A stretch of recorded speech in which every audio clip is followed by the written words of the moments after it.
Tonight we are live from Rotterdam, Stratford upon Avon and London. Welcome to StockBox Premiere.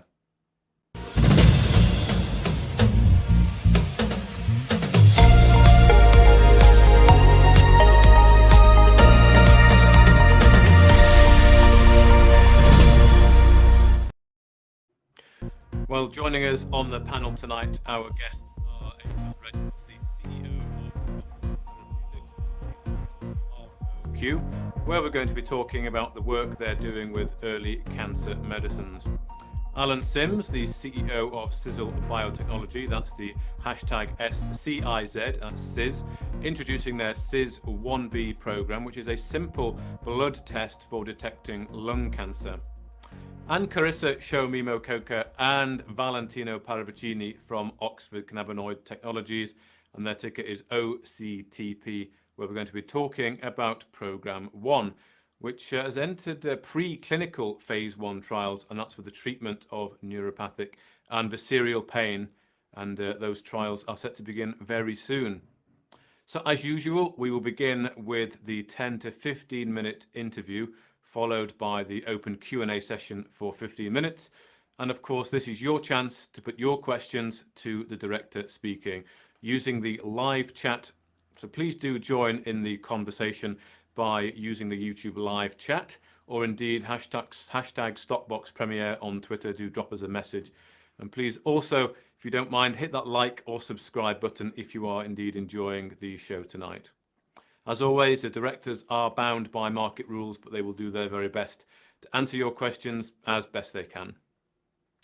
So to kick us off tonight, then, let's welcome our first guest, Adrian Reginald, the CEO of Roquefort Therapeutics. The Roquefort Therapeutics is a silent T. Good evening and welcome onto StockBox. How are you, Adrian? Good evening. Yes, very nice to speak to you. Well, thank you very much for joining us today. Of course, Roquefort Therapeutics is a cancer-focused biotechnology company with a portfolio of innovative and preclinical anti-cancer medicines, where the company looked to develop treatments to then license out or to partner with big pharma companies for further development.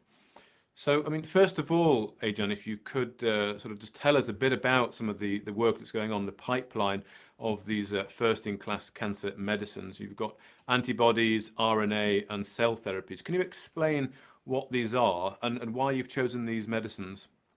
Yes, absolutely. So our focus is in hard-to-treat cancers. What we mean by that is we've had remarkable improvements and remarkable advancement in the treatment of cancer over the last 30 years. But there are still some types of cancer which are very difficult to treat. And that, sadly, that means that some patients still have very poor prognosis. So that's where, first of all, that's where we focus. How we treat those difficult to treat cancers is probably where we're a little bit different, or we have a different approach to perhaps our larger competitors. So we have a portfolio of novel targets and novel therapeutics. So novel targets include a target called midkine. So midkine is a protein that's expressed on the surface of some very difficult to treat tumors. And by blocking midkine, we're able to kill those tumors and improve the prognosis for patients. So we have antibodies that are able to target those midkines. So antibodies work in a sort of lock and key mechanism. They're very, very specific. They're able to target these proteins and with a very close fit, and by targeting them, they can neutralize midkine. Similarly, we have an RNA therapeutic. 5 years ago, none of us would have known what RNA is, and now because of vaccines, we understand what RNA is. We have an RNA therapeutic which also targets midkine. So that's our sort of midkine portfolio. And then more recently, with the acquisition of Oncogene, which we completed at the end of last year, we have another type of RNA which targets another novel target, which is called STAT6. And STAT6 is expressed in another class of cancers, so breast cancer, prostate cancer, pancreatic cancer, which again are resistant to current therapies. And then finally, we have a cell therapy called a mesodermal killer cell, which enhances the natural immune system. So different technologies, all cutting edge technologies, all technologies that we have a unique depth of understanding in terms of how to develop, but all with a single focus, which is to treat the very difficult to treat cancers. So they're very difficult to treat cancers then. So I mean, of course, everyone knows usually someone who is affected by cancer here. I mean, what kind of markets? I mean, it must be huge, the cancer treatment market. Are you targeting a very specific area? Yes, I mean, even the metastasis. So metastases is when cancer spreads from one location to another, and metastatic cancer is particularly difficult to treat, and even that market alone is in excess of $10 billion. So yes, we're targeting a very narrow part of that market. We're looking at specifically at cancers that express midkine, and then similarly cancers that express STAT6. Okay. Okay. Would you say you have So you a have a program program the the label people or Oops. Sorry, it broke up a little bit there, Mark. Could you say that again for me? Would you say you have a lead program, like someone that is a flagship, let's say?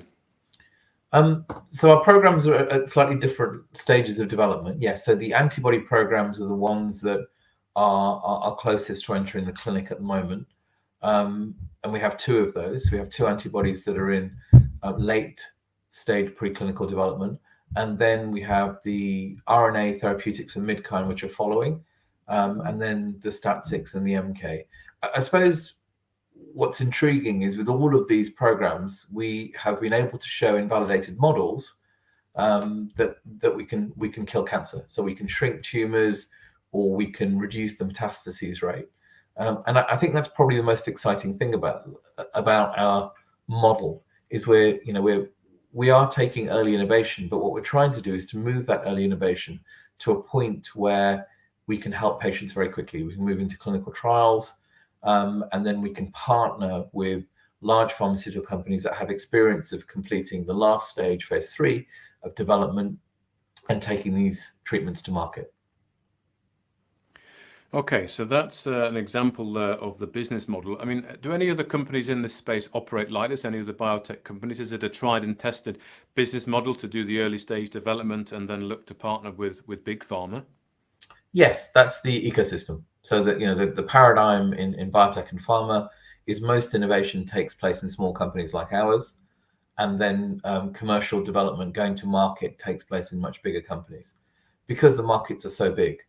The coverage requirement and the final clinical trials, the phase 3 clinical trials, are very, very large.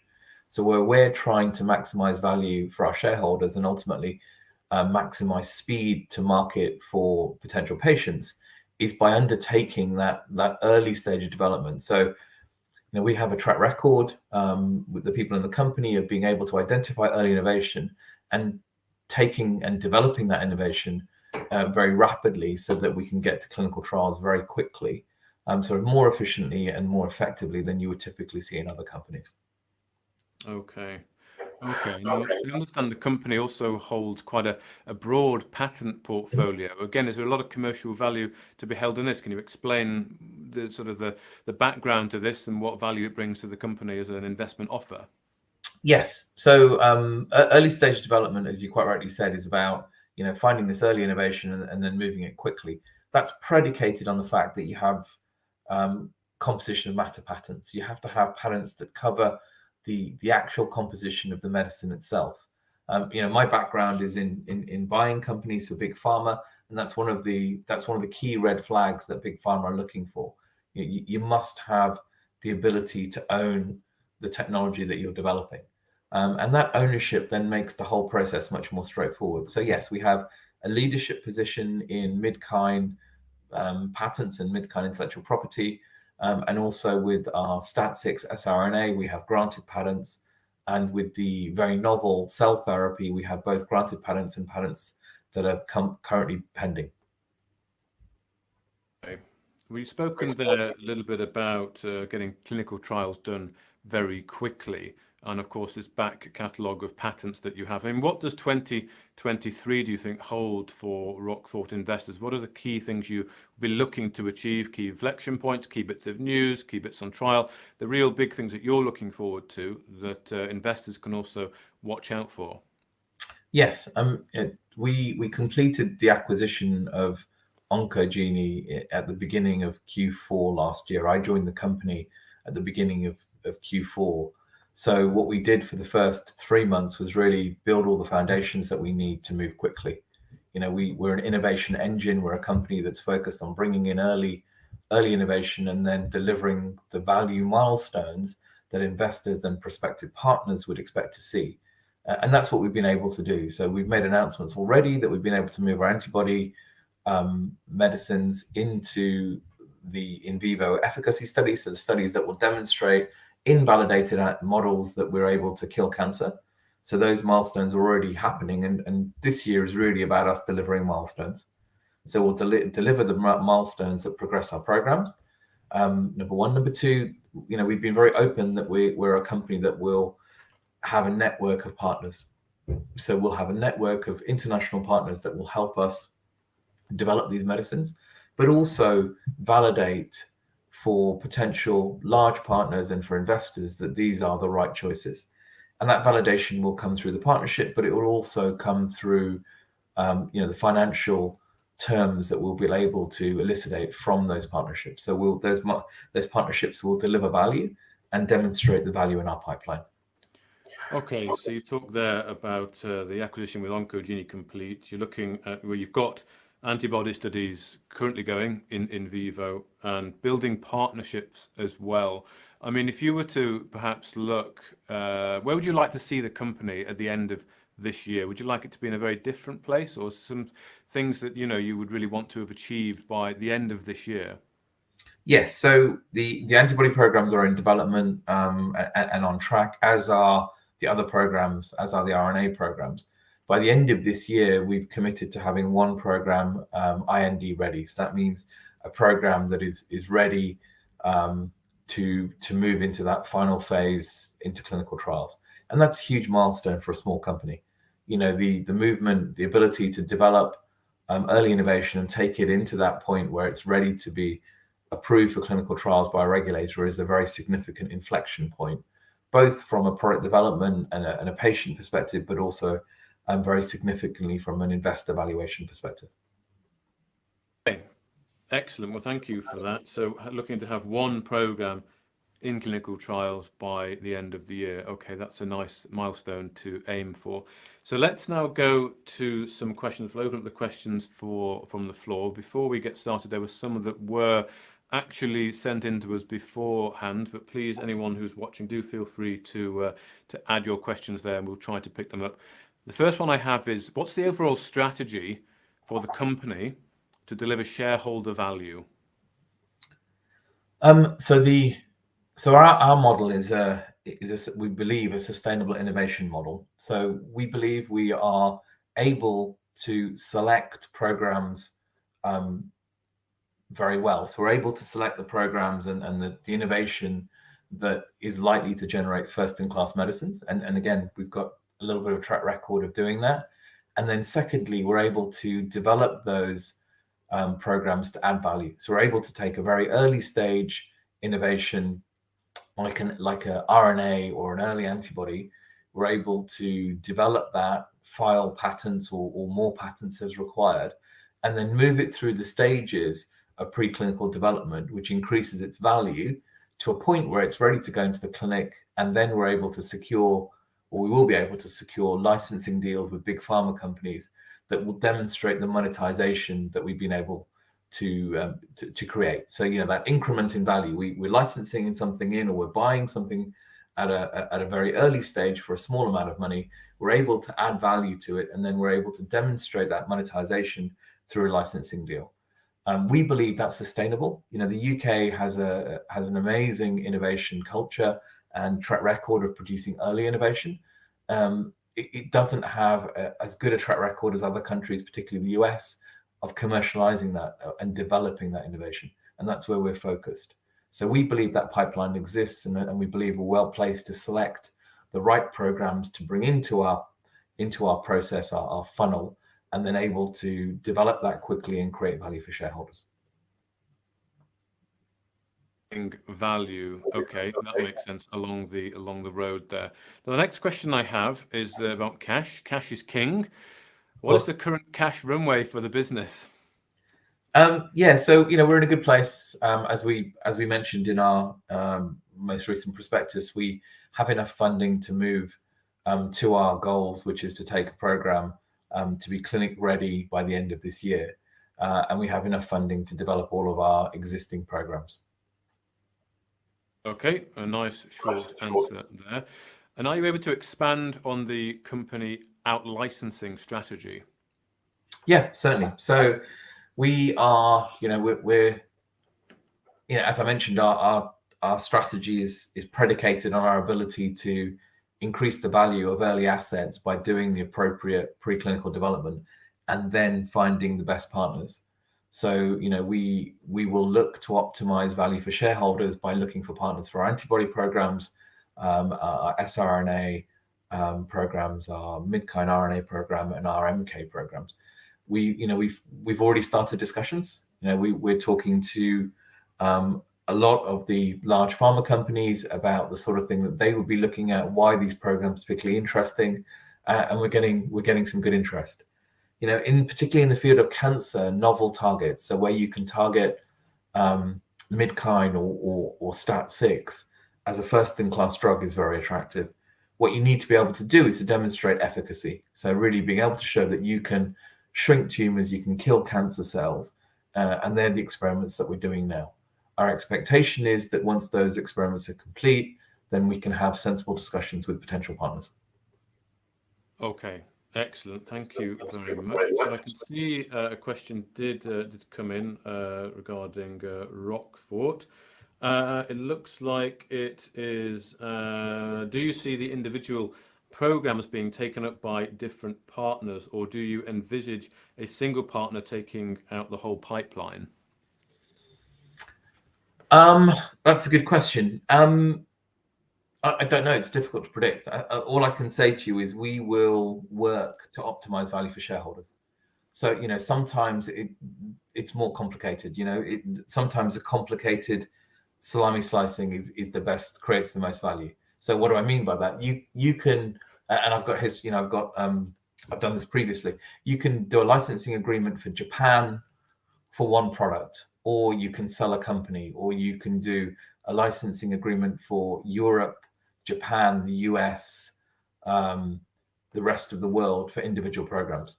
So, I think the question comes from Chris. I think, Chris, we're aligned with maximizing shareholder value. So I think we have the skills to do those deals, whether they be simple or complicated, and we'll try to manage that process so that we do the optimal deal structures to maximize value for shareholders. Excellent. Well, thank you, Ajan, for that. Another question that came in is about management. Do management have skin in the game? I.e., do you have shares in the company? Have you put money in the company? Have you bought it with your own money, etc.?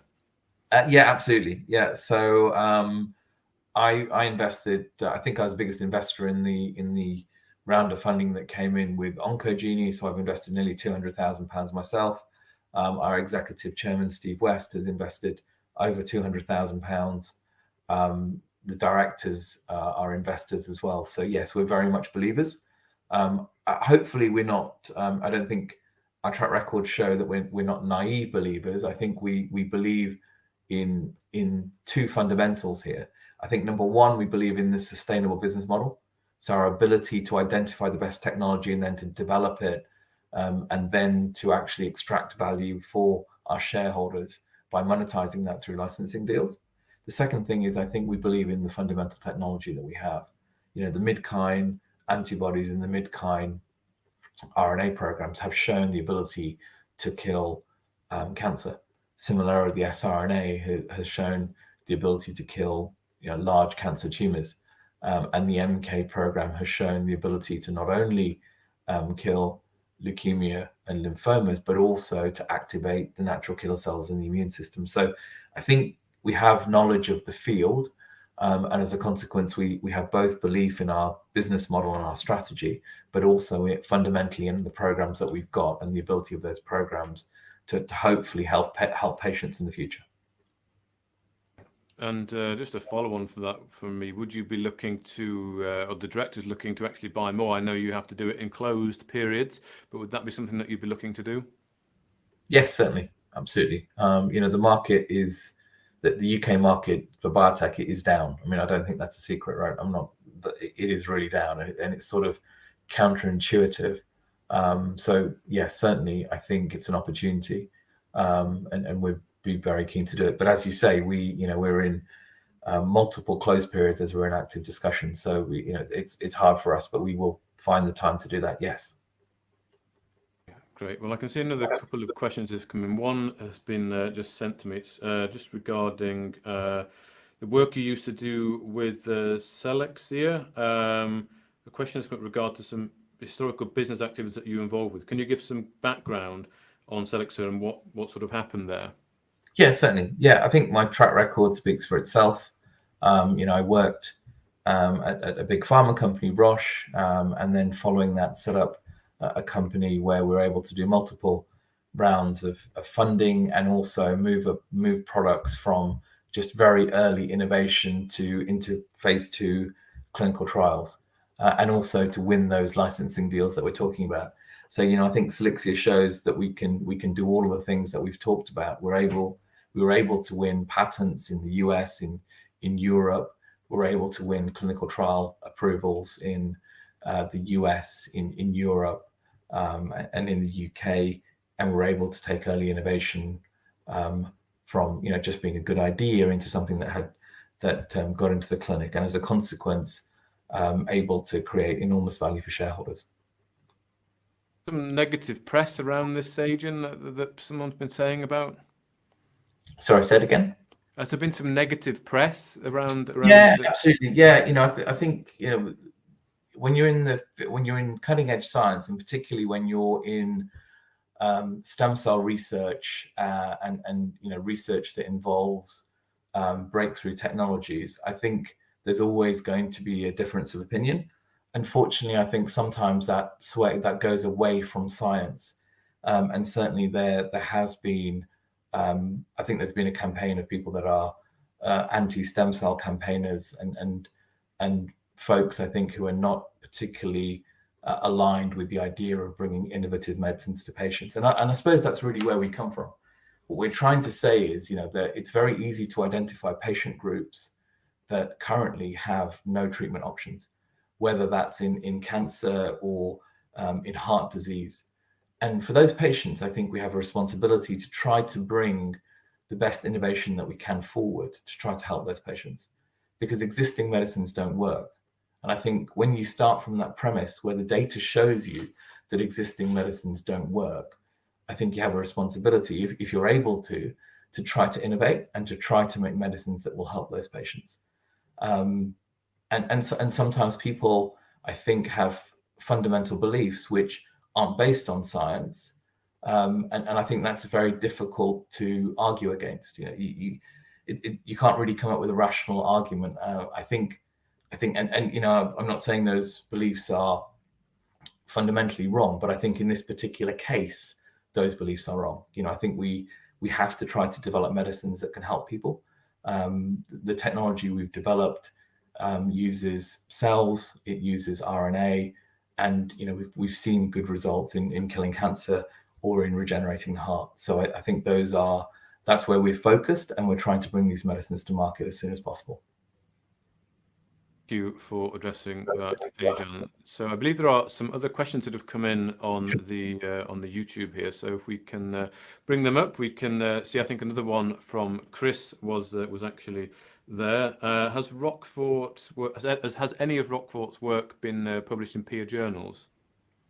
So it's all very early stuff, as you know. So Roquefort was only founded a couple of years ago, Chris. So we're moving forward with producing work that will be peer reviewed, published in peer reviewed journals. You've probably seen we've submitted a number of experimental results that have been accepted for conferences, and so we have presented work at some of the leading conferences. Most of our work is done at Roquefort, is done externally using some of the leading cancer centers around the world. And those researchers are, as they complete the work, of course, will write that up and publish it. People will be very pleased to see some of those peer-reviewed journals when appropriate.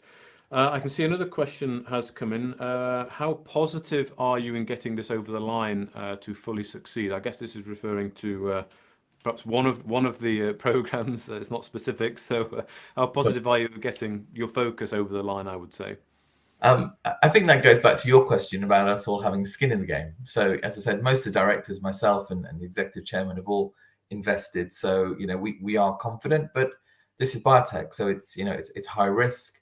And as a consequence, I think you have to have had, I think it's helpful to have had the track record. So we understand how to develop these programs. We understand how to move them forward. And that's really where we're focused. Last question for you, Adrian. As well. Sorry, that's okay. It's just on the ticker at the bottom. As the ticker comes across, I think we've got the wrong ticker. So the ticker yes, is ROQ. It's ROQ. You are very correct. Well spotted. It is ROQ. Yes, that is very true. That is the ticker is ROQ, and the website is roquefortplc.com. roquefortplc.com. Okay, thank you for correcting that. Right. So just before you leave us this evening, I wonder if you can perhaps just sum up the investment case. Why should I invest in Roquefort Therapeutics? Absolutely. So, Roquefort Therapeutics is focused in a sustainable innovation model. So we're focused in the hardest area to treat, which is those cancers that unfortunately are resistant to existing therapeutics. The team has got a track record of being able to identify early innovation and a track record of taking that early innovation and developing it into clinical trials and into medicines that investors and big pharma companies appreciate. I think that the test of all of this is that track record, the ability to take something which is a great scientific idea and then move it through the stages to a point where you've created significant value for potential patients and for investors. And that's what we're committed to doing. Okay, excellent. Well, thank you very much. Oh, I've seen a question come in there, but I can't ask you that. It's regarding where do you think the share price is going to go? So, I mean, to ask a CEO that question and for a CEO to answer is a very dangerous road to go down.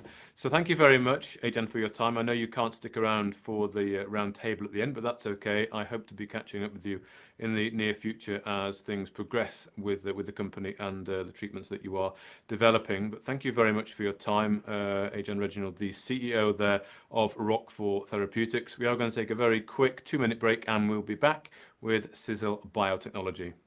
Thanks for your time. Thank you.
Well, welcome back onto StockBox Premiere. We just finished there with Ajan Reginald, the CEO of Roquefort Therapeutics.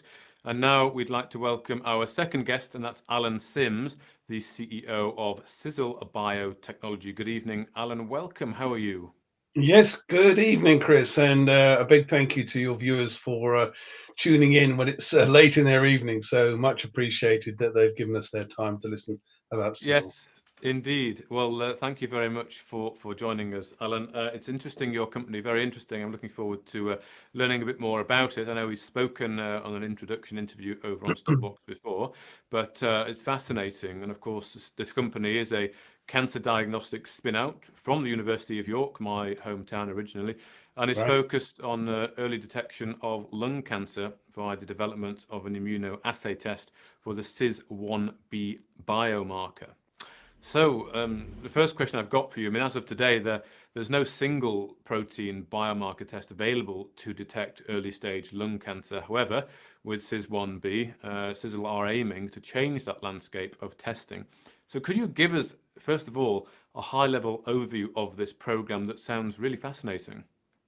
Yeah, delighted to do so. First thing, of course, is the name of the company, Cizzle Biotech. Obviously, comes from the name of a gene that's important in lung cancer. And the gene is called CIS1. So it's a genomic gene, CIS1, but it's not actually a problem at the genome level. It's the way in which this protein that arises from that gene somehow gets misconstrued, put together the wrong way. So if you think of the ultimate protein that comes from CIS acting like a ball of wool, and then there's, if you like, a cheese slice taken out of it, there are amino acids missing from it in cancer cells. And this discovery came from Professor Dawn Coverley's work at the University of York many years ago. And it's rather unique, really. There are many stories about many different types of biomarkers, particularly genomic markers. And the first thing to say is that number one, you won't see this problem with looking at the genome because it's not a genome mutation. It's not a mutation in the gene at all. It's actually in the protein. And secondly, is that this detects lung cancer at a very, very early stage. And therefore, the tumor is very small. And so these biomarkers that get into the blood are there in very small amounts. They get degraded very quickly. It's very difficult to find them. It just so happens we were thrown a fortunate a biology sort of example of sometimes having a little opportunity to get it right, which was that this protein gets absorbed, gets mopped up by another protein called fibrinogen that's involved in blood clotting. And this protein actually sort of gets protected by this sponge that's in your blood. And so very small quantities soon become very large quantities. And that means that we can detect its presence at a very, very early stage in the evolution of the cancer at very high levels, which means you can actually detect it in a finger prick of blood.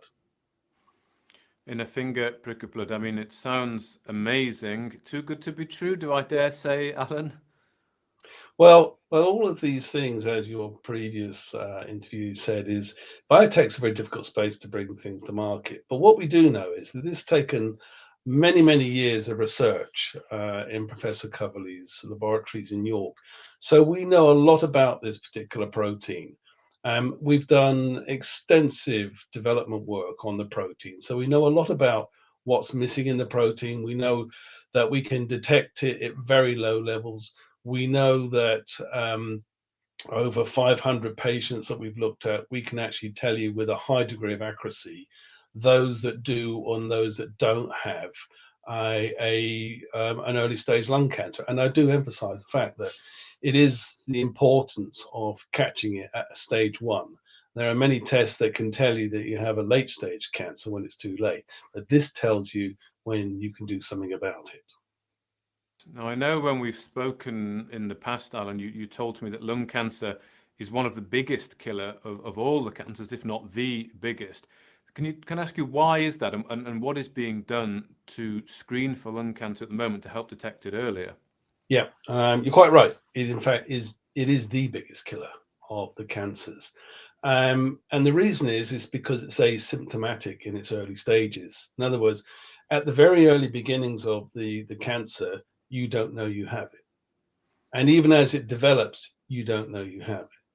And it's only when it gets quite advanced that the symptoms start to occur, which means coughing, maybe blood in your sputum, some difficulties in breathing, issues that then you were going to go and see a doctor to. The trouble is, by that time, it's so advanced that the survival rates can be as low as 10%. And that's why so many people die of lung cancer. And in fact, more people die of lung cancer than people that die of prostate, breast, and other cancers all put together. So it is by far the largest killer, simply because we can't detect it early enough until now with the CIS1B protein. I mean, how big a problem is lung cancer? I mean, what kind of numbers are we talking about each year that people are dying from it?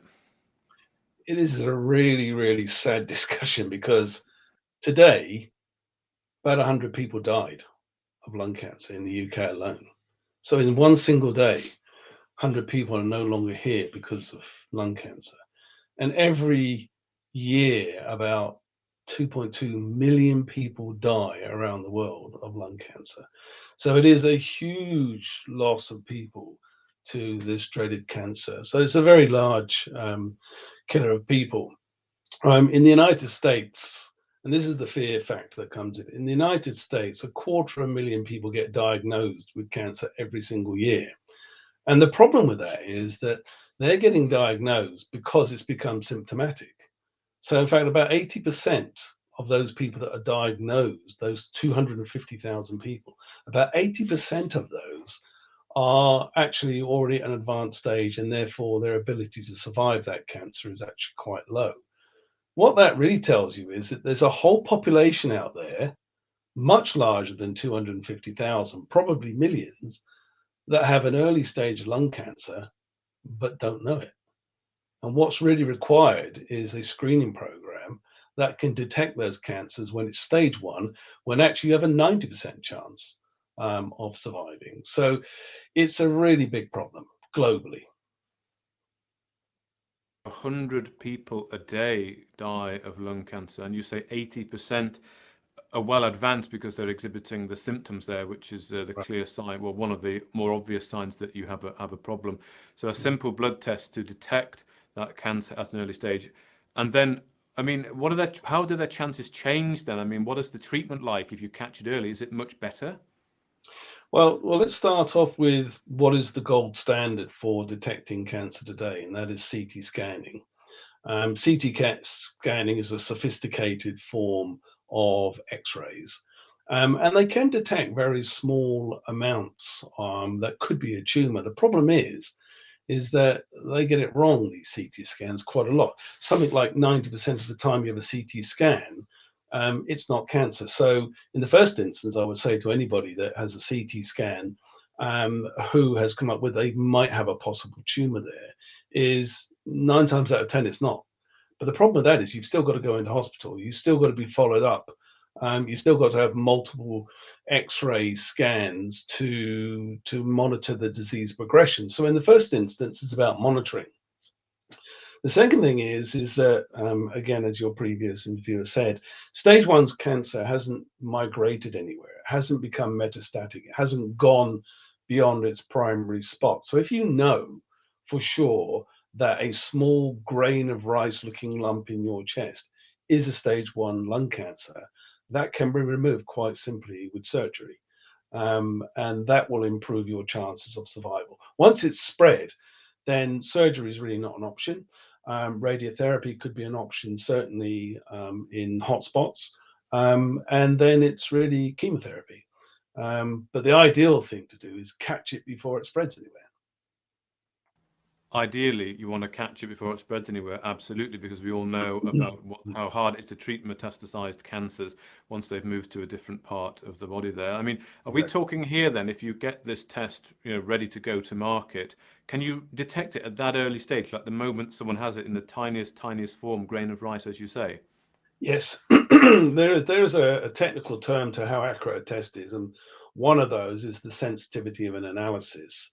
And we have a 95% sensitivity for detecting those early stage cancers at stage 1. It is absolutely a breakthrough, and there is no other single protein biomarker in the world that can do that. It's just fortunate that biology has got this magic sponge soaking up and protecting this protein that allows us to actually detect it in the first place. So yeah, it's yes, very sensitive and can pick it up at the earliest stage possible. Of course, this is not new for you. This is something that you said has been working on for a long time by Dr. Dawn there at the University of York. So it's not like you're coming onto market here, which you did not so long ago, only probably it was a year or so ago, I think. Yeah, May month. Yeah. Exactly. You've got a lot of back catalogue of research there. I mean, can you give a snapshot of where the company is at now with the CIS1B and what the roadmap looks like for 2023 to develop this? This is your only program, I believe, that the company has. So your sole focus will be on this, I guess.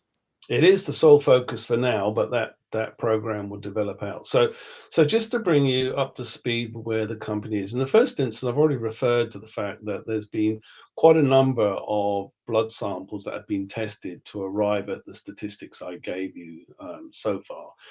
All of that was done in the research lab, but that's not in a scalable form. We need to obviously scale that up into a hardened commercial test. And so we have been developing the antibodies that are used within those immunoassays, hardening them, optimizing the assay conditions, and in addition, starting to work with partners around the world that will help us commercialize that. We have 2 partnerships signed already. We've got one in the United States and one in China. The one in the United States is very important to us because they are a specialist oncology pathology group. And obviously, the way that we're going to bring our test to market is through partners that already are doing many, many cancer tests.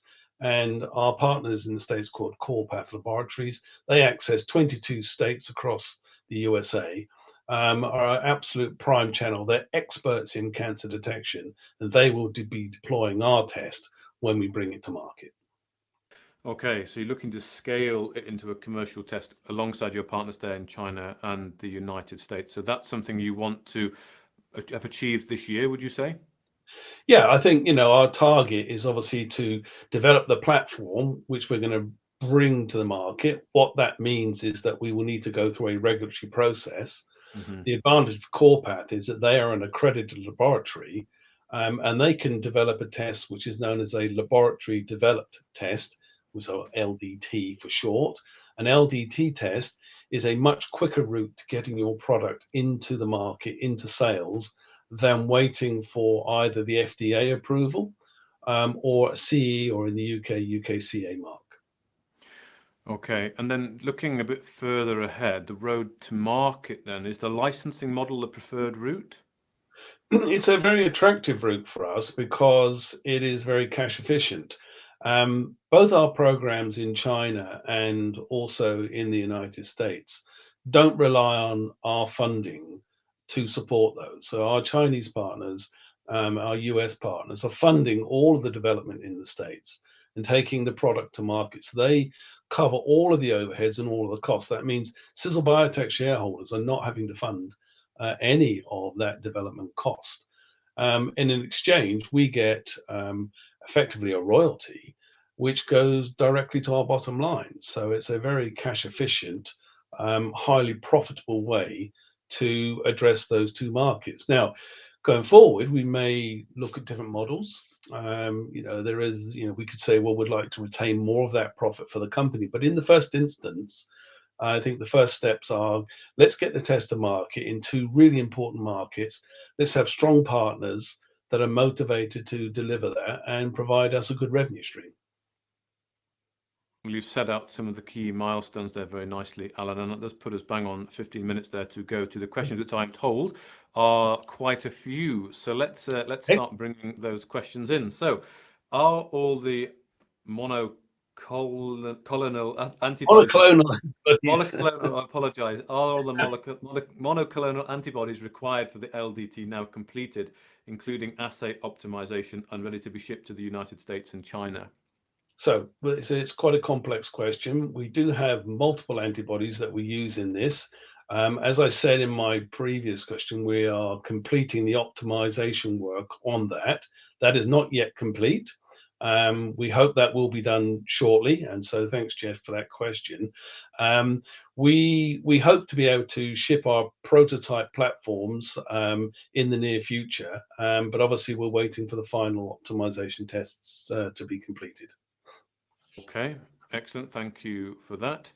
Will there be an NHS confirmatory trial for LDT? Well, that's another good question. The NHS is very important to us because it's in our own backyard. It's more likely that we will get this through US hospitals because we've already started the program of commercialization in the USA. However, we have recently been involved with a number of clinicians in various NHS trusts. So it is absolutely our intent to work very closely with the NHS in this coming year. The LDT test is a laboratory test by its very nature, and obviously we will wait for our US partners to complete that process, and then we will use that protocol to roll it out to other laboratories really all around the world. So it is a very scalable process using the LDT protocols developed by Corpath. Okay, thank you. Now, CIS1B is positive in stage 1 lung cancer, i.e., when is a visible lump on scan? Do you have any evidence to show that CIS1B could be positive before the lump is visible? Well, Chris, great question. It's very difficult because we have a positive CIS1B result. That's correlated with a pathological diagnosis of stage 1, which means you can actually see a nodule. And so it is actually the tying in with the fact that we see it as a nodule. It's difficult to know if you can't see the nodule and you have a CIS1B positive, is that down to 1 or 2 cells that are abnormal? Because I don't know where you'd look to try and find them. So it is usually tightly associated with the occurrence or the appearance of that very early nodule. And obviously, secondly, going back to the question on treatment is, if you can identify the nodule, then it's possible to excise that surgically and hopefully therefore remove the problem with the cancer. Okay, thank you. I think there's another question there from Chris as well. Does CIS1B remain positive in the later stages of lung cancer? It's another great question because this actually relates to surveillance and an area which we've talked about for the company, because you mentioned we have a single product in CIS1B, but actually we have multiple products because one is a straightforward diagnostic tool. The other is that actually it can be used as what's known as a companion diagnostic. And a companion diagnostic goes along with therapy. In other words, could we monitor CIS1B levels during treatment? We don't know the answer to that yet. It can be the case that, and certainly I argue that if CIS1B is not there prior to CIS1, prior to a cancer being formed, then you'd argue logically that once the cancer's gone, CIS1B shouldn't be there. We haven't confirmed that yet, but we do know that CIS1B stays positive throughout the whole course of a disease. So in other words, it's there stage 1, stage 2, stage 3, and an advanced cancer. So yes, it's there throughout the whole progress. What we hope is that we could monitor its reduction or disappearance. We would have a great monitoring tool for treatment. Thank you, Alan. So there's another question I think's come in. What is the latest with AZD1656 and Conduit Pharma? Great. Well, for everybody who doesn't know what AZD1656 is, it's a drug that was repurposed. It was acquired from AstraZeneca and placed into a charity for an alternative use than it was originally designed for. So AZD1656 was originally designed for diabetic patients. It was then repurposed by a charity called St. George Street Capital and used actually in the treatment of COVID patients.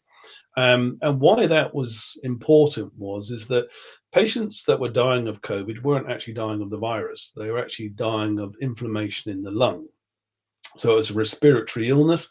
People effectively died from overinflammation within the lungs.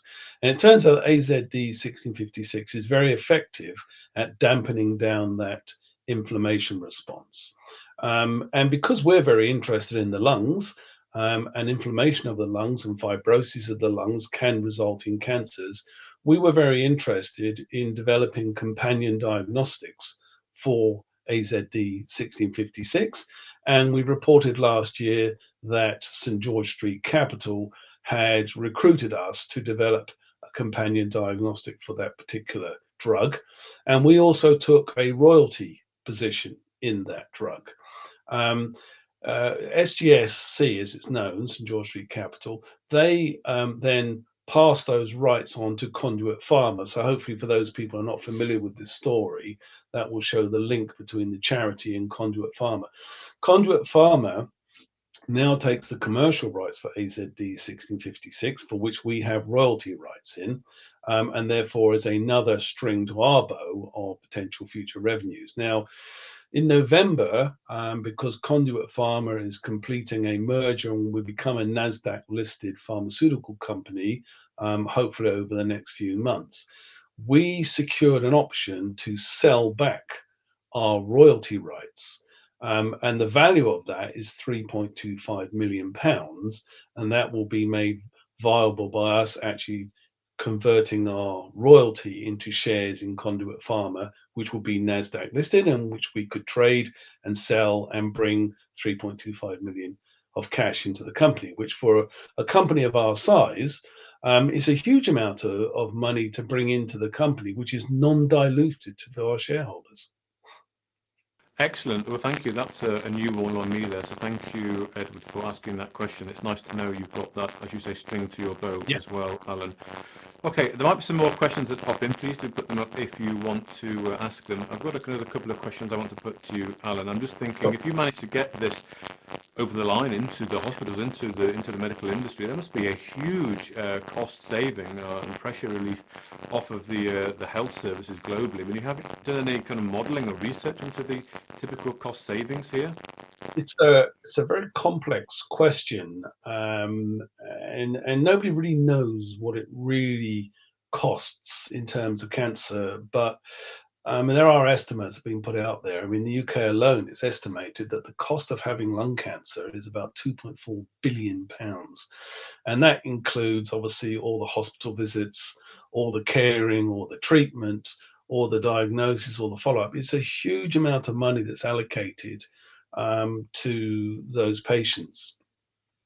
Obviously, I've said earlier that look, if we could detect it early enough, then you can cure those people early. You'll have a 90% survival rate. And for those people that unfortunately don't get detected too much later, and only 10% survival rate, then you're going to see a skew to where the costs are, because obviously you're going to be treating those patients for much longer. But there have been some very detailed health economic studies, and I would urge viewers to, if they feel they want to get statistical on this, is dig into the recent Nelson studies, which actually have driven a shift in the National Screening Committee from not recommending having screening for lung cancer to actually recommending that we now have a national screening program for lung cancer. Now, that was done, I think, last November, or maybe a bit earlier than that. But now the National Screening Committee thinks it is a good idea to do screening. And the reason for that is there's been a very sophisticated analysis of cost savings that would be associated with early cancer detection. So the answer is the numbers will be very large. Okay, thank you. Just thinking on this year, let's say, how is the company funded? Another sort of funding question here. You're fully funded for all the activities that you're planning to do. I know you say you've got your partners involved quite heavily. Yeah, we did a subscription and raised £1 million last September, and at the same time published a prospectus which shows that we have sufficient funding to take us through into 2024.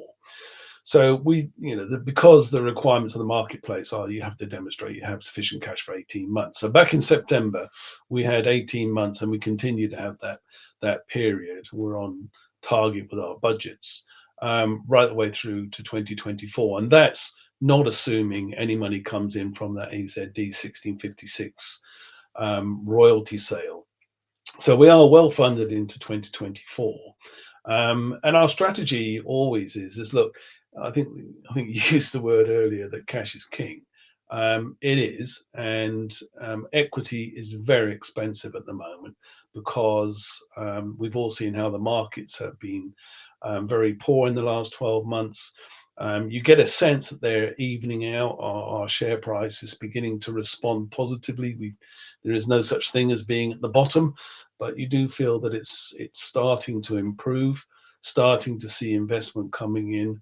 But the markets are still, they are quite dire. And so for us, finding any further funds which are non-dilutive are very attractive to us, and I think represent good value for our shareholders. So if there is money available so that we can accelerate our development plans, accelerate our commercial plans, and we think it represents good value to shareholders, then obviously we would seek to take more. But we're quite well funded right through to 24 at the moment. Okay, excellent. Thank you for that. So I see another question has come in, I think, regarding investments. A lot of investors are down on their investments. What are the near-term catalysts that you think will drive the share price higher? I think it's a difficult one because I think there was, with many other biotech stocks last year, quite a depreciation of shareholder value. But for me, I would say that the key thing for us is product in market. That means getting through from where we are now through successful clinical trials to get the LDT approved, and then actually start to commence our early sales. I think that brings a lot of value to the company, and so I would think the market would respond well to announcements on that. The other thing is that we've always said that this is a global problem, and it needs global partners. And so our licensing model also works well with us working with large biotech groups around the world. And so we are very open and seek those partnerships. And I think announcements of further partnerships I would see as being well received. And obviously, if we do convert our AZD deal, so we've actually got a large cash sum to allow us to accelerate our program, I would think would be seen as positive indeed. So I think there are lots of things in our pipeline where I would hope the market would respond well for it. But as we all know, my job's not to predict the market. My job's to deliver the product for the company and create value to shareholders that way. Focus on delivering the product. So I think there's another question here. Yeah, again, I appreciate the director salaries are some of the lowest I have seen, which is hugely credible. However, I would like to see the board buying shares. Is this on your agenda?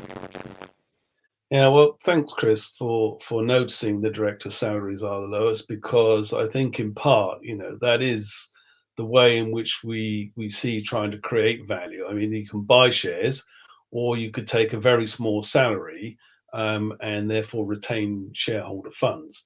We're obviously motivated by having option agreements, and those option agreements are really designed to get us back up to our placing price. So we think that would be good value.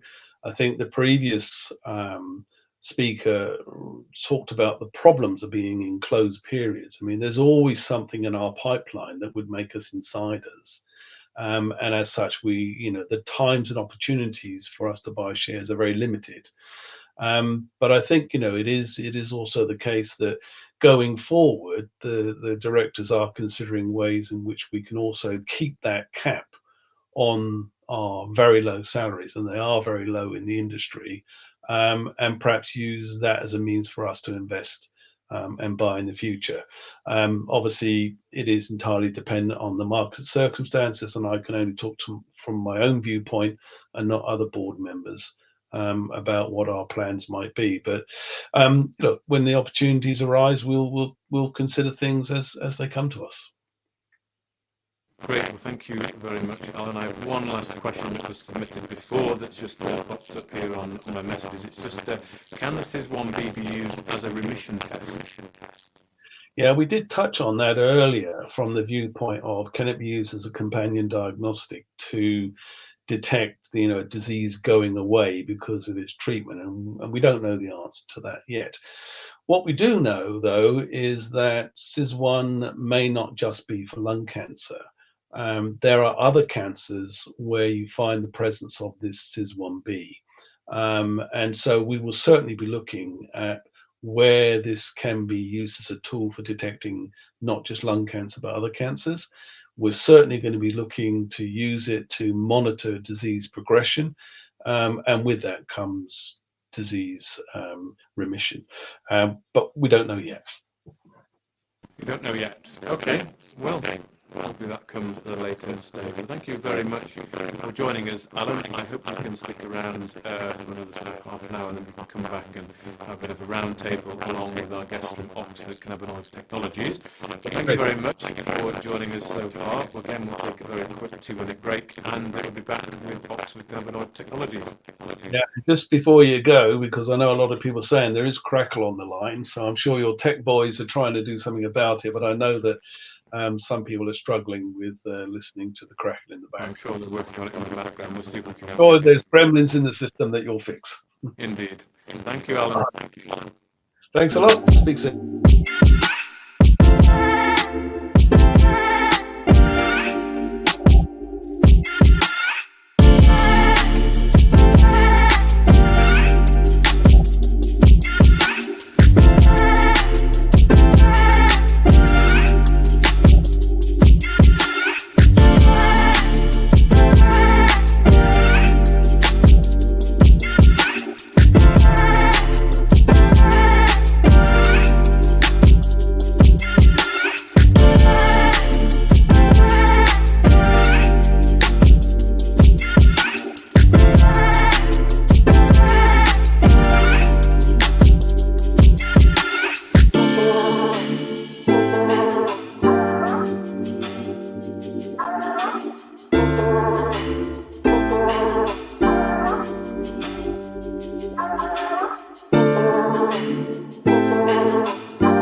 Well, hello, welcome back onto StockBox Premiere. I do apologise if the audio from my end is not so good. I will try and speak as briefly as possible.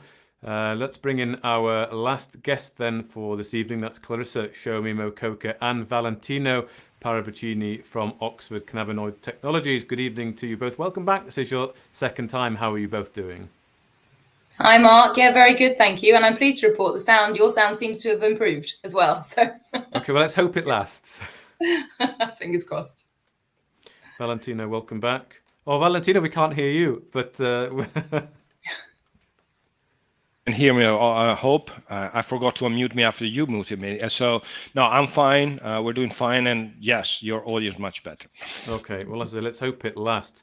So the company Oxford Cannabinoid Technology states that it wants to become a global leader in the development of safe and effective prescription medicines to treat serious and life-threatening diseases and conditions with cannabinoid-based treatments. And your Program 1, treatment for neuropathic and visceral pain, entered pre-clinical phase 1 trials in January, so a big milestone for the company. I know we've spoken a lot on StockBox before, Clarissa and Valentino, but it's good to have you on here. So if we can just sort of start off by getting an update really on the recent company activities, including as well, Clarissa, your appointment to CEO. Yes, sure. Thanks, Mark. So there's been quite a lot going on, as you know. We've spoken a couple of times since I changed role in the beginning of December of last year. So the team's been very, very busy. Certainly over the Christmas period, Valentino and colleagues were working incredibly hard to finish up the preclinical and get that combined clinical trial application submitted to the MHRA and the REC. So that went in on schedule on the 4th of January, and we had the follow-up meeting, the first meeting with the REC committee on the 11th of January. That was very positive. Had a good meeting with them. It went forward to the MHRA review with no amendments, no questions, no edits, which is really fantastic. We're now in that MHRA review period. We're waiting to hear back from the MHRA to get that approval. We can get straight into that phase 1 clinical trial. Big milestone for us, as you said, going from a preclinical company to the clinic, which is actually not something that many biotech companies managed to achieve ultimately, and let alone manage to do it in, just over 18 months since listing on the main market of the London Stock Exchange back in May of 2021. In terms of what I've been up to, leaving Valentino as to the expertise in the science, but I've been out there meeting our shareholders, existing and hopefully potentially future, and other peers in the industry, just to really get that OCT story out there as we get into that very exciting phase 1. And ultimately, it's important work that we're doing, but it's not easy. You identified the mission as being a pretty big one, but it is really important. And I'm really delighted to say we've had some very positive conversations over the last 8 weeks or so with existing shareholders and other peers in the industry. And yeah, it's all go really. Very exciting times for OCT. Excellent. Well, thank you for that update, Clarissa. And of course, your program did enter, that's OCT 461201, very long name. It's in the preclinical trials now. Can you just update us on what the aim of the trial is, really? Yeah, sure. So I'll give you a quick overview, and then perhaps I'll hand over to Vale for a bit of colour. So I'm very excited about this. As you know, getting into phase 1 is really a big milestone. Phase 1 is all about safety. So it's a study in healthy volunteers.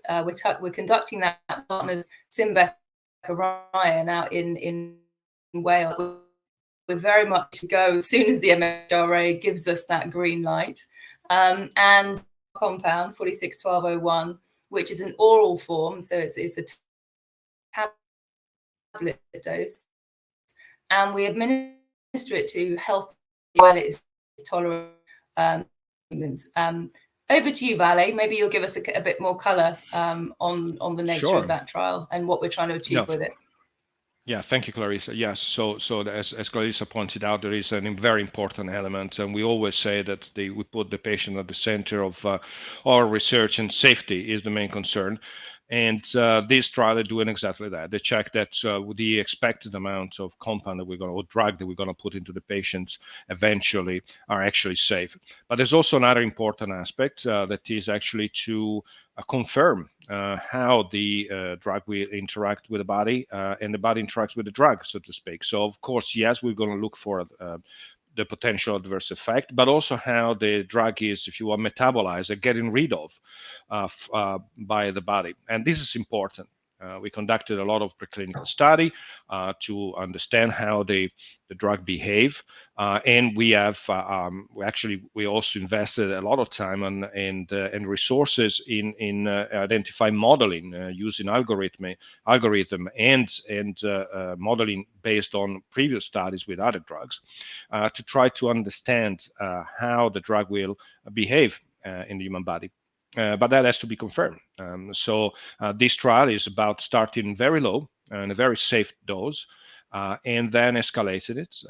It's called dose escalation all the way up to where we expect it to be efficacious. And obviously, what we do expect is to have a safe profile, and that will means that we can then move from the phase 1 clinical trial to single dose to the multiple dosing, and then to the patient later on.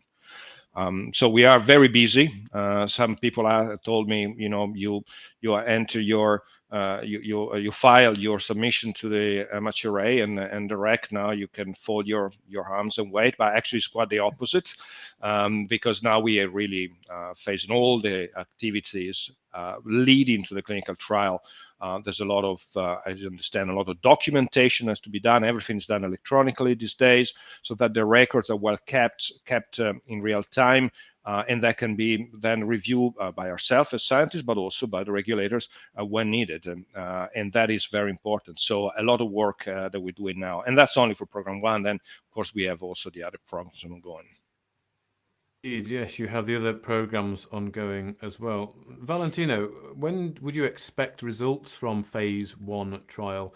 And what will you do with the data from the trial? I do recall you saying you could get almost teaser results before you get the real ones as the program is actually ongoing. Yes, the single dose escalation is based on the fact that you dose a certain cohort, one cohort or an individual with a low dose, and then you review the data that you acquired. Review both, of course, the safety data, and you expect nothing to happen, but also the way, as I said, what is called the pharmacokinetic, means how much compound actually is absorbed through the stomach or the guts, if you want, the GI tract in a human, and goes into the blood. That is actually an indication that the compound is absorbed and will have an efficacy. So that can be read after one cohort. So we will know if our prediction is correct, if our algorithm, our modeling is correct, and of course, then we can build and sort of think about the next cohort, how high we will go with the next amount of compound. So yes, we will have information about what we say. There are meetings, safety meeting, effectively, they're called DERM, if you want. To go technical, that the sole purpose is to make sure that, again, that the drug can be scaled up safely, and that what we're seeing is what we expect. So good results, hopefully, every cohort, indicating what we can do next. At this point, when we finish, and this we start basically 2 weeks after the start of the clinical trial. So basically, we open by mid-April. The whole clinical trial will be ended up by the end of June. We added an extra cohort in the meantime, just to cover for extra safety and extra indication about how the drug will behave in the body of the human being. We reminder that we are talking about healthy volunteer at the moment, not patients. And then this information will be used to go to the next level. We will have an indication of when the single dose is safe, and we have to go obviously to multiple dose.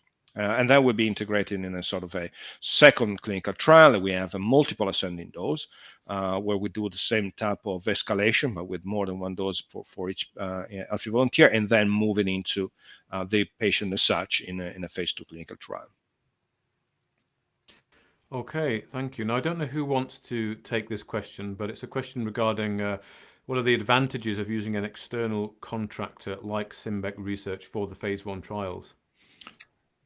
Sure, I'll start you off. So, we're a virtual company, effectively. We are running things on a very tight ship, very tight budget, managing our cash very carefully. And one of the advantages of using an external contractor to deliver those clinical trials is that you have a very tight control of those costs, and you don't have those ongoing overheads once you're not in that phase 1 that you don't then need.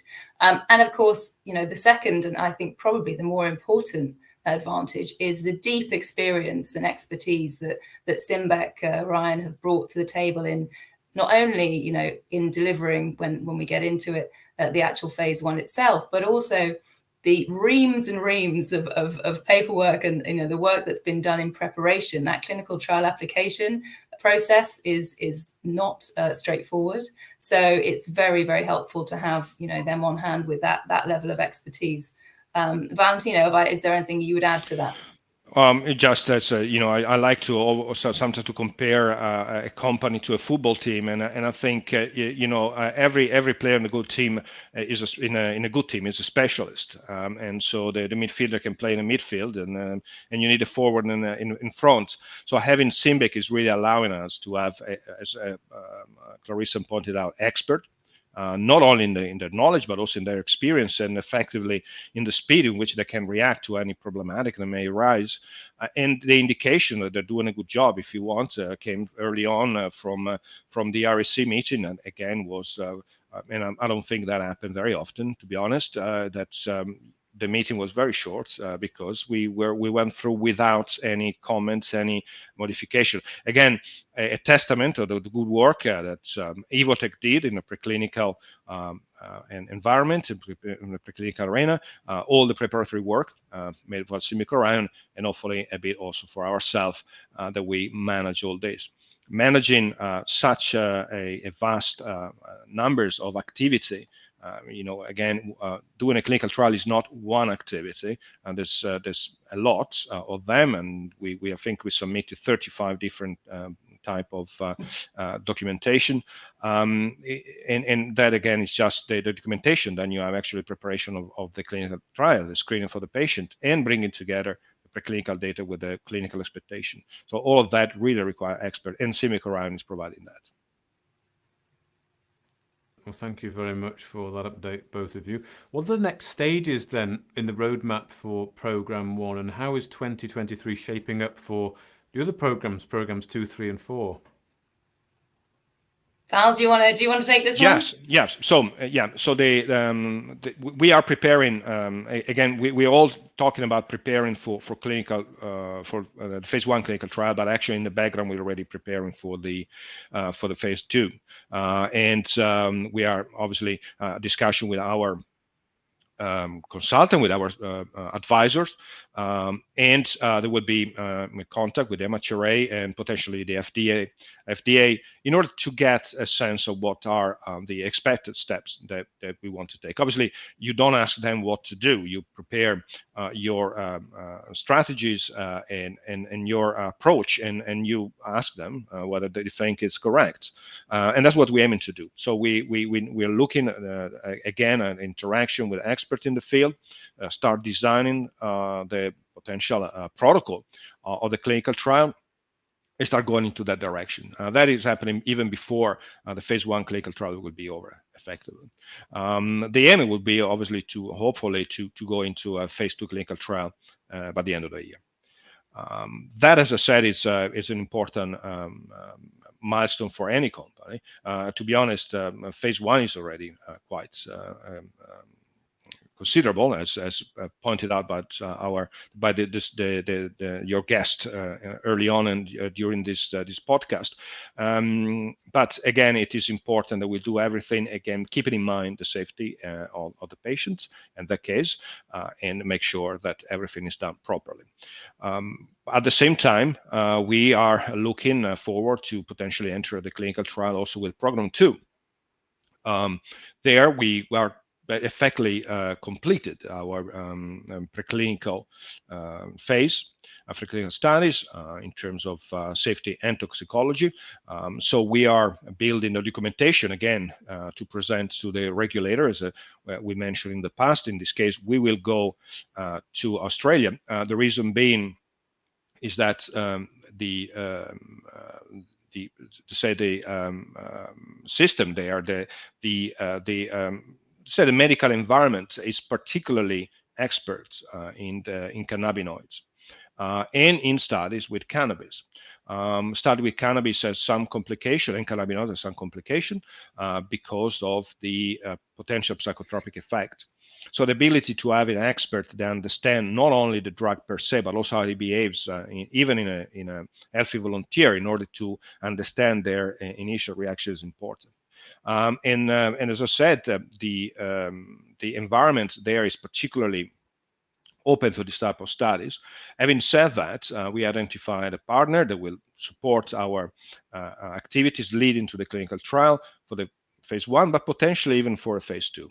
So we are in discussion about whether we could potentially enter directly into the patient based on the research that's already quite fast on THC and CBD. They are the two main components of our program, of our drug for Program 2. In terms of the other program, they are less advanced, if you want. So we are in an early phase of research. We are open to do what we call a candidate selection for program 3, meaning to get to the stage where we have enough data to confirm that our compound is not only efficacious but also safe in some basic animal studies before entry the fully pledged preclinical studies that are taken as you know, for program 1 and 2 quite a long time. But it is important that we do have other assets following up program 1 and program 2. So the aim is to have a company with different programs at different stages so that we can build up on top of the other. So when we would exit one, hopefully positively, in the clinical trial and or potentially in the market, then we will have the other one following up. So we avoid to have only one asset, but we will have more. To that, we have also program 4. It's even less advanced, if you want to, for program 3, but we are good stages. Both of them are coming out from the library of cannabinoids that we have, and cannabinoid derivatives, and also we have good progress in that direction, and we are hoping to have good news relatively soon.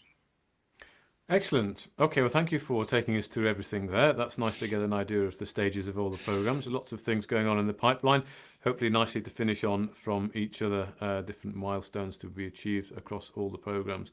So let's go to some of the questions. We've got about just under 10 minutes left for some questions from the floor. I can see some have been submitted there. There's one that looks like was sent in on Twitter. Does OCTP proprietary library provide any further program opportunity, and does it have a value? Oh, absolutely. Yeah, it's a great question, and it actually follows on quite nicely from Val's point about growing that pipeline, and that's the work with programs 3 and 4 that we're doing at the moment. So the library that we're talking about there, for those that don't know, is OCT's proprietary library of cannabinoid derivative compounds, which is comprised of, for the most part, the exclusive licensed compounds that we in-licensed from Canopy Growth back in September of 2021. Almost 400 of those with 14 patent families. And also our own proprietary library of compounds that we've been synthesizing since before we listed, back as when we were a limited company.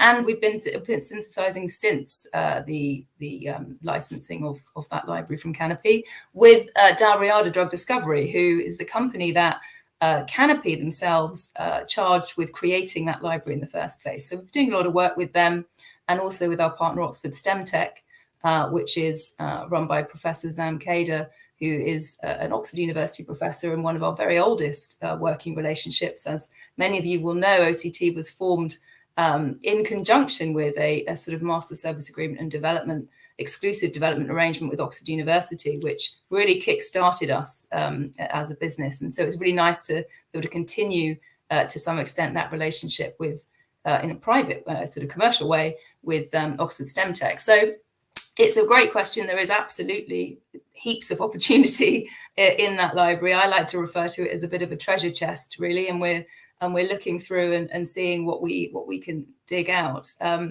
The thing to say about the library is that it's targeted. And Val, maybe you want to say a little bit about why it's a bit more special than just a hodgepodge collection of compounds. Yeah, I mean, when I like to say this is a large library, of course, some people would say, well, there are companies that have a library of 1.5 million compounds. So why is it so special? Because those are very diverse compounds. They're not designed, they don't have a certain aim. This library has been built with a focus. They're obviously cannabinoids.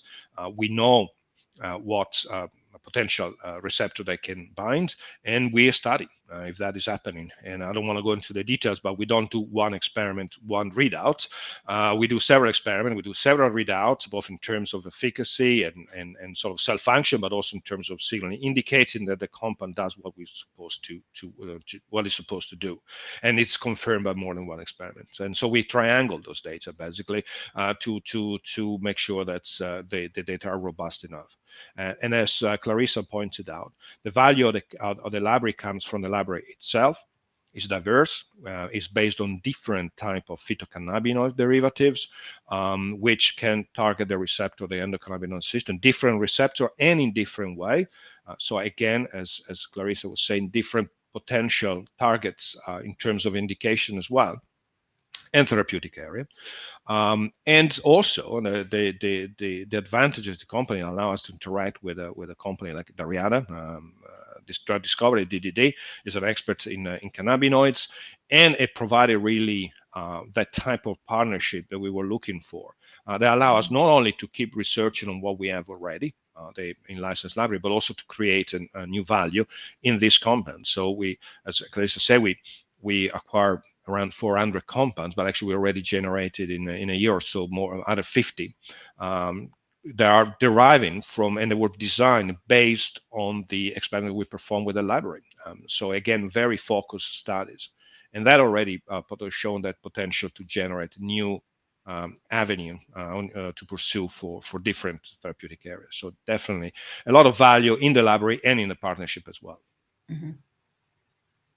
We have just about 5 minutes before I want to go to the round table, and I have about 2 or 3 questions just to get through. So we'll try and be quick. Indeed. It's okay. No, it's okay. The cash runway was described as robust in the finals. Is this still the case, Clarissa? That's probably one for you. That's a quick one as well, Mark. Yes, absolutely. We've got cash runway through to Q1 of 2024, and that fully funds our phase 1 clinical trial all the way through to results. Also getting phase 2 ready for the clinic. So all that preclinical work, phase 2, program 2 ready for phase 1, finishing off the preclinical. And as Val said, getting our 3rd and 4th programs at lead candidate and candidate selection stage. So we're well funded and we're managing cash very carefully. We've already heard tonight several times cash is king, and we're very cognizant that we are custodians of shareholder money. We want to spend it carefully, wisely, and we're looking, very closely at our cash all the time. Another one for you, Clarissa. I know I introduced you as the CEO, but I think you were actually interim. Is there is the company looking for a permanent CEO? This is maybe a hard one to ask you, but it's not a hard one to ask. No, no. We're not currently looking for a permanent CEO. There may well, hopefully be some positive news for me and perhaps the market in due course. We're still, as we said initially when I came on board as interim CEO, the target was to get into that phase 1 and get that delivered for shareholders. The team is really focusing on that and not necessarily on what titles might be or might not be. We're just, I'm delighted to be in the role, and it's certainly, I've said to you already, I think offline, Mark, it's my favorite job to date. It's not always easy, but it is a lot of fun, and I've got a great team around me, so I'm certainly not going anywhere at all. Excellent. Well, thank you for that. I'm glad to hear you are enjoying it and finding it fun. That's always important. Another question of that's one. Why the focus only on the pain market? Good question. It's really about not trying to boil the ocean. If I'm honest, we know that cannabinoids have got, have shown potential across lots of different markets, but we also know that anecdotally, at least, and certainly with lots of the studies that have been done to date, that pain is a very clear and easy target for cannabinoids. So it's a sensible place to start, but it's certainly not where we would tend to finish up. I think that's fair to say, Val. We wouldn't want to restrict ourselves for the long term, right? No. The word focus obviously is indicated. We are mostly committed to that, but we're not losing sight of what's happening and the potential of the cannabinoids. And again, from the library, we can actually have some assets that will go in other therapeutic areas and indications that are not pain. The reason to go to focus on pain, as Clarissa said, you need to have an identity on your company, and it's too easy to get distracted by many potential cherries on the trees. But the reality is, you need to deliver the one that you can deliver, and the choice of pain is not only because of historic value of cannabinoids and cannabis in pain, but also because pain is an unserved market. The people are still treated with the wrong drugs, and we try to our aim is to correct that and to find the drugs, the right drugs for the right patient, specifically designed and delivered and tested in a trial for the pain and not for other indications. Well, I'll just give you one last question, Clarissa. The share price is substantially lower than the IPO price of 5p. Now, we will be talking a little bit about this in the roundtable in a moment about cyclical nature of these sectors. But what will the company be doing to reverse this trend in 2023? It's another good question, Mark. So, honestly, we're just delivering on what, that's, I can't control the markets. Others of this evening have said the same thing. But what we can control is what we're focusing on, making sure that we're delivering what we set out to do, working really hard to meet those timelines for our investors, and communicating very clearly with the market about what we're doing and why it's interesting and what, the problem that we're trying to solve. Martina just made a really good point about the fact that we are looking at the pain market because there are severe and serious indications out there that don't yet have solutions or good solutions. And, we've got to put the patient first. So that's the focus for us. We can't control the market. What we can control is delivering on the strategy and making sure we're doing absolutely everything we can to put medicines in the hands of patients that need them ultimately, and also create value for shareholders along the way. I look forward to speaking to you throughout the course of the year and looking at where those value inflection points are coming from and hopefully materializing. But thank you very much, both of you there. I'd like to bring back Alan for our sort of round table discussion. So the format of this, a bit like question time, I will pose a question or an idea, and we can discuss it for a few minutes, and we can hopefully get a bit of chat going around the sector and some things that are topical these days. So the first thing I want to put to you is, it's a common observation that drug discovery gets slower and more expensive over time, but R&D efforts have yielded 378 new FDA-approved drugs between 2010 and 2019. That's almost double the previous decade. So how can pharma and biotech companies leverage emerging technologies and collaborative partnerships to accelerate the development and commercialization of innovative therapies while ensuring equitable access and affordability for patients? So Alan, let me come to you first on that. What are your thoughts?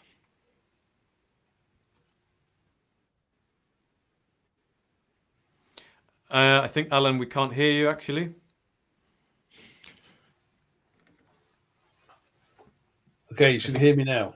Got you now. Okay, good. So what I was saying was, you seem to have the ability to put your thumb on a very big saw for many biotech businesses, and it is very different. So, and I'm sure Clarissa Val will tell you from a pharmaceutical perspective. Mine's more from a medical device perspective, and they are somewhat different tracks. I attended a regulatory affairs conference actually only a few weeks ago, and without getting political, the world in the UK changed significantly after Brexit. There was a loss of very talented regulatory affairs people from the country. It's more complicated because, at least for medtech, we've got UKCA, we've got CE marking, plus we've got FDA approval. So you've got these different regulatory bodies all over the world, and each one is a different task for you to try to deliver. The upshot of it all is that it's costing more and it's taking longer. And new regulations that have just come in called the MDR have changed the landscape for medtech companies considerably, to such an extent that Europe seems to be very fragmented. And I actually heard that Switzerland, for example, are now going to accept FDA approvals rather than seek European-based approval. And I guess that leads me to my sort of concluding point on that, and then I'll hand it over to Clarissa and Val, which is that we early on decided that probably we would go for an FDA approval before we would do a CE mark. And that then translated, once we understood more appropriately the LDT approach to the market, the laboratory developed test, is what we're really doing is piggybacking on other people's credentials. And so in the case of CorePath, who have got their own accreditation from CLIA and CAP, we can leverage that through much smaller clinical trials, and therefore much lower cost, and also much shorter times to get product to market. Unfortunately, the pharma world is not the same. I mean, it doesn't change the fact that, you know, the number one priority of these regulatory agencies, and I'm not trying to badmouth regulatory agencies, is patient safety. I mean, that is the prime goal of these agencies. But whereas we could get an LDT test done in a relatively short period of time, it is a very much difficult, more problem for those in the pharma world. But that's for Chris and Val. Well, go on then. Clarissa, do you want to jump in on this? Yeah, Alan's sure. obviously big thing there is regulations, but what do you think? Well, no, I echo Alan's thoughts, but you know, I think from our perspective, and particularly because of the nature of the compounds that we're using, we've always welcomed sort of rigorous regulation, and the fact that we are taking our compounds through the tried and tested sort of pharmaceutical route to market of phase 1, 2, 3 trials and regulatory approval for medicines for specific indications. Now, does that take a long time, and does it cost a lot of money? Yes, I'm afraid it does. But ultimately, at the end of the day, you get, you get medicines that work for patients who need them. And again, not to get political, things have got more complicated since Brexit. I think Val, you probably feel free to jump in, but you probably agree with me there. But it's a challenge that we have to navigate ultimately, and we're doing our best to do that. Val, have you got anything you want to add? Yes. I mean, as a science, I like to focus on science, but science, pharmaceutical is not just about science. It's about regulatory work that is important. It's about, unfortunately, finance, money, and also, receiving the products that are needed to do the science. Brexit didn't work very well for us, should we say, as was pointed out. The interest of going to the FDA comes from, in a way, sometimes perhaps not always correct understanding or belief that the FDA is more effective in doing certain type of research of regulatory work than the MHRA. But also, one I have to say, at the end of the day, the USA market is the leading one. And as pointed out, some other country effectively trust in the FDA as their sort of flagship of regulatory understanding and work, so that effectively, if you do get an FDA seal of approval, it is more likely that other country will follow in considering your drug as a potential drug. But going back to another aspect of your question, that is the collaborative environments and the company, large pharma versus small companies. Well, we again, going back to the football analogy, and you need a good goalkeeper and you need a good forward. What do we have in a small pharma and biotech that company don't have? The large companies sometimes missing is that entrepreneurial approach. They get it done quickly. That doesn't mean cut a corner. It just means having done it in a swift way, the right way, with an approach that is very pragmatic, because you don't have enough money most of the time, and you want to get there. So you need to really optimize your activities and make it quick. Large company, they have the opposite. They have large amounts of money, and they tend sometimes to sit on data or become extra careful about certain type of movement. And again, as I mentioned, what already said, what does the big company have? They have money and they have resources. And I think it would be important to bring together the two. The innovation and the entrepreneurial spirits of the biotech, together with the capability of the large pharma. And if it's done in a certain way, I think the success is there. And the company I was working before joining OCT, for example, it started as a biotech. It was well funded by a large pharma that invested not only their money, but also their interest and their support in what we were doing. And then contributed to go to the clinical trial relatively quickly, although it was cell therapy.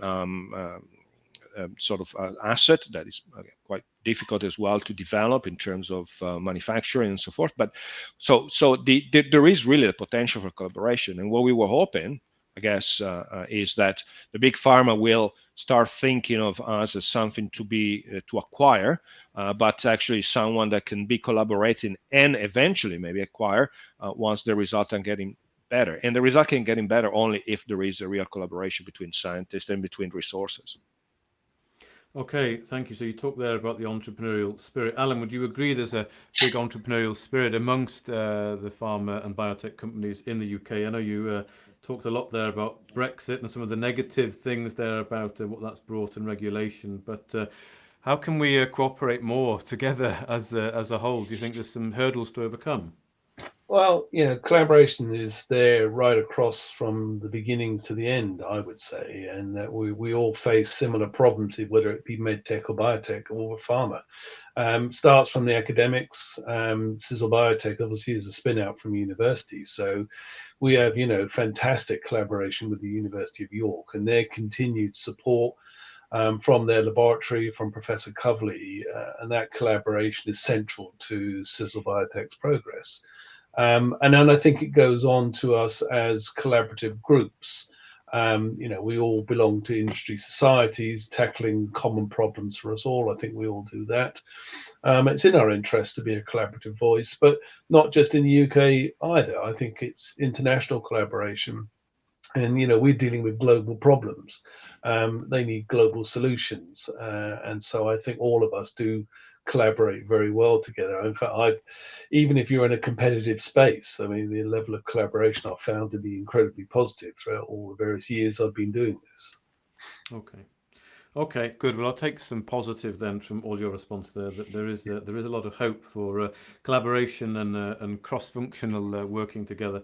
But let me go on to the second discussion point I want to bring up. And similar to the mining industry, people often say that the pharma industry is also very cyclical.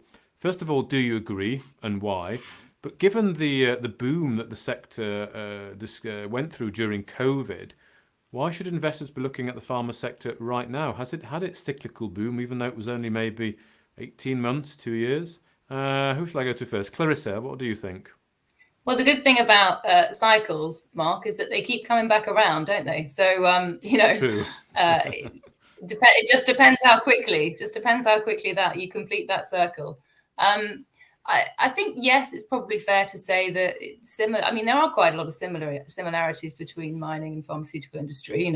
We've talked about this before, haven't we? We're all in the business of discovery in a fashion. So, I do think it is cyclical. But that's, I think, human nature more than anything else.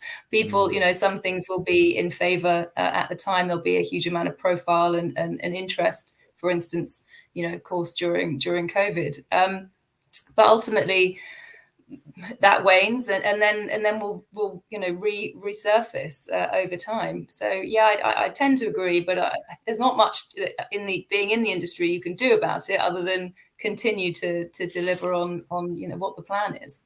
Is there anything specific that you think drives it? I mean, you said they're sort of in favour or in flavour. Do you think it's driven by people, driven by government, of course, driven by a pandemic, or what is it? Like some major discovery? Any particular things that you think might be the catalyst? Because in the mining industry, to relate it back, you could say that EVs or the green revolution might be the catalyst to drive that. Is there a similar catalyst events, do you think, in pharma? If I may answer that, I would say it's interesting. I think I don't know if everybody agrees in the panel, but it looks like to me that this cycle are quote unquote imposed on the pharma. Science is always there. Scientists are always trying to do better than they did before. Sometimes they succeed, sometimes they don't. And certainly, what is unchanged is the needs of people. We're talking about oncology, we're talking about pain.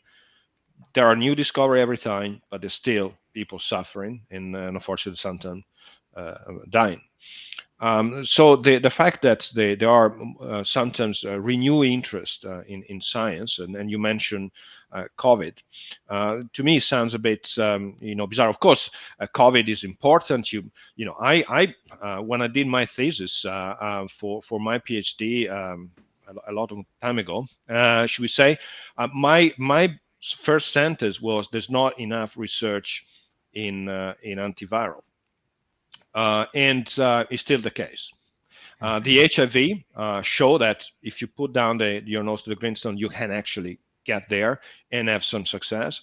But the point is that people forget about it because they're sometimes looking for something that is probably more appealing.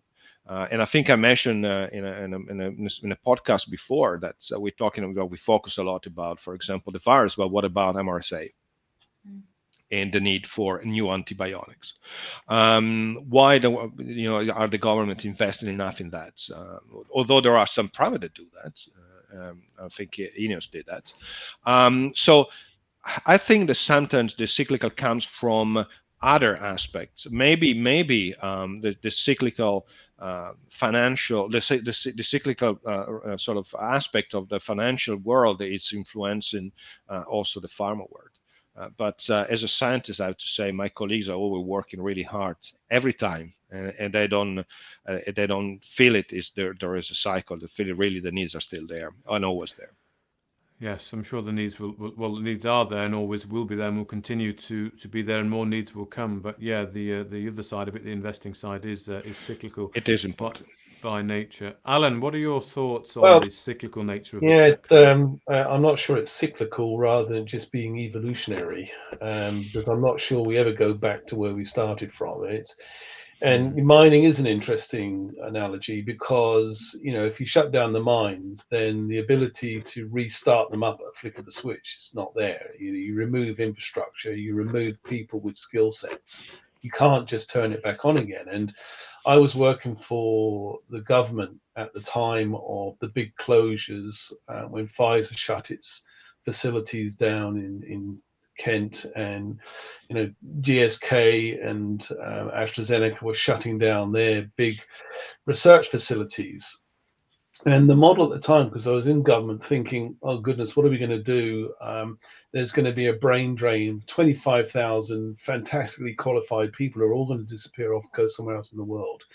These great big facilities are going to be mothballed or just destroyed. And in part, it's driven by the economics of the pharmaceutical industry, which says, look, because a particular blockbuster drug comes to an end and it goes generic, you don't need all that facility anymore. It's going to need different things. And some of these plants are bespoke. And then there's this general productivity area, which is, well, have our white ivory towers become inefficient? Maybe we should go back to grassroots. And in fact, that's really what happened. And the good thing that came out of it was that all these great people decided not to leave the country and go elsewhere, and that the facilities were re-engineered into being incubators and accelerators, and a whole new generation of startups with really qualified expert people became involved in them.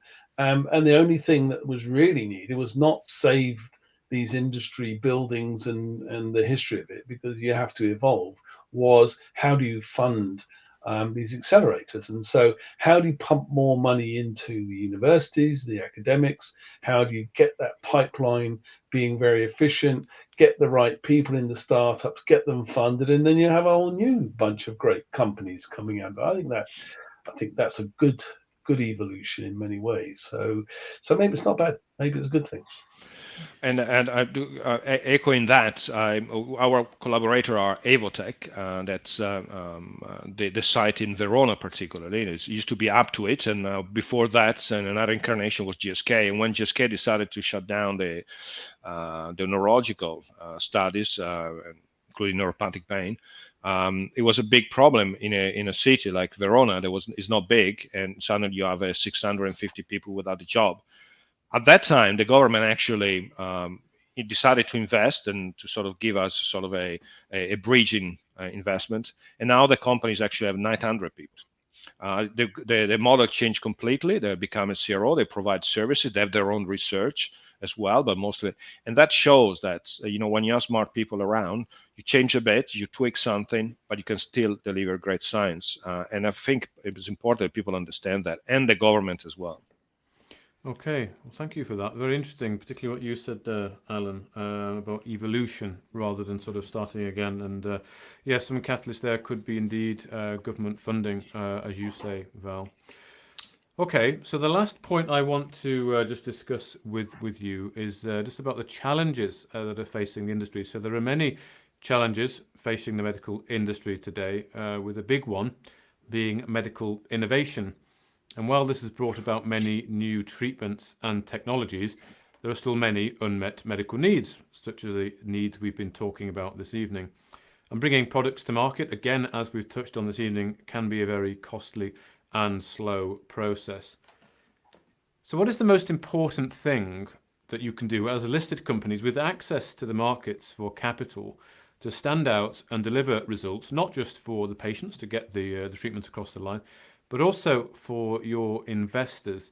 Clarissa, let me ask you first, what do you think the most important things are that the company can do to really stand out, get the capital, get the interest in order to deliver?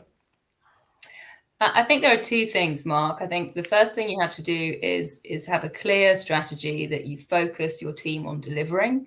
And the second thing you have to do is tell people about it all the time. So make sure that you're communicating the message, the mission of the company, and the progress that the team is making. And and that's something we try to focus on here at OCT. Certainly now as we're making that progress into phase 1. So for me, I think it's about having a clear strategy and communicating it to the market, demonstrating that you're delivering on what you've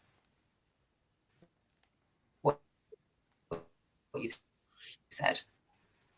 Okay, thank you. I think we are having technical problems now from your end, but I got the message there. Focused team, a clear strategy, very important, and then comms to communicate that to the market. Val, did you want to pick up on that? Yeah, I think Clarissa pointed out what we can do is really doing our job and deliver what we set to deliver. And you do hope that the investor will understand that.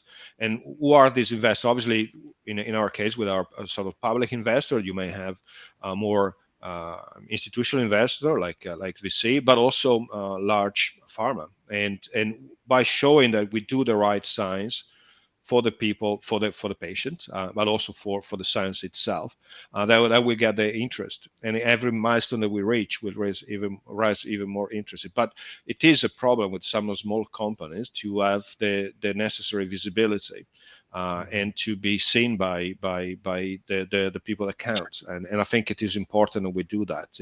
If you do have a great product but nobody knows, you won't go anywhere. But yeah, the team here is focused to deliver what we can deliver. That is science and good science, if you wish.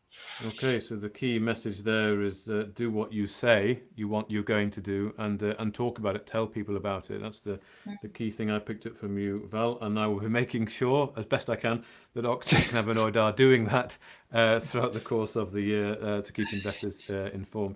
Alan, there's final sort of thoughts, words from you on this then. What do you think companies like yourself can do to get the money you need and then keep investors happy? I think to begin with, I think every morning when I get up, I try to put on another pair of shoes, which are called investor shoes, because I need to really try to see it from an investor's viewpoint. I mean, the market for 2022 was terrible for investors. Declining markets, many biotechs lost a lot in terms of share value. There are companies around the world that got more cash in the bank than they're actually worth. And so it's a challenging time to get the confidence of shareholders to want to invest their hard-earned money into something they haven't seen great returns on. So I do agree with the discussion of continual communication, but as we talked about medical regulation, we're also regulated in a sort of monetary and finance viewpoint, which is that we also have strict books, and it's very frustrating because we can't always go out and say every week that something is happening, because there's a fine line between saying a general update versus something specific, which has to go out to all shareholders at all time. And shareholders, I understand, get very frustrated that they don't get as much news as they want all the time. And it's not because we're holding stuff back. It's just that, we want to communicate sensible stuff. I don't believe in communicating fluff. I think it should be proper, meaningful communications to those shareholders. And there's two parts about the shareholder as well. There's the shareholder that's buying shares from somebody else. So the market, in other words, there's no money coming into the company at that time. That's about building confidence that this is a valued stock that they would want. And you're really building that up to the point at some point when you do a subscription or a placing and say, well, now's the time when we want to go back to our shareholders and raise more money to deliver something new, something extra, something faster. And so I think the word is confidence. The communication part is all about your shareholders having confidence that you and your team are going to deliver what you said you were going to do in the prospectus that you published when you said you were going to do it, and give them the return that they fully deserve. So, and we take that, very seriously, and hopefully, we follow good governance. We look after the money very well. We try to be very efficient in the spending. And I think, Clarissa, you said it earlier, which was, we have to make sure that every single pound we use and spend, we do to the very best of our ability. And if we do that all the time, then the markets will support us, and it is a source of funding. And that's why we're public rather than private. Because you could argue small companies perhaps come to the market too soon, perhaps should be resting on their institutional investors. That's a call. We went to the market, and we're very pleased that our shareholders supported us so much. Excellent. Well, thank you all. It's all in harmony there with showing confidence, doing what you say you're going to do, and making sure every pound is used in the correct way, and focusing the teams to deliver. Sympathetic to PIs. I'm very pleased to hear that all of you are sympathetic to investors. It's very important. At the end of the day, you are listed companies that people will potentially buy or hold shares in. So thank you all very much, and I hope very much that we will continue to catch up over the course of the year, and hopefully further on the various milestones in the company, and keep those investors updated with exactly what is going on. But thank you very much to you all tonight. Of course, Ajan from Roquefort Therapeutics, who had to leave us a bit earlier. Alan Sims, the CEO of Cizzle Biotechnology, thank you for your time this evening. And Clarissa and Val from Oxford Cannabinoid Technologies, thank you both for joining us again. And of course, thank you to everyone watching this evening. And until next time, take care and good night. Good night. Good night.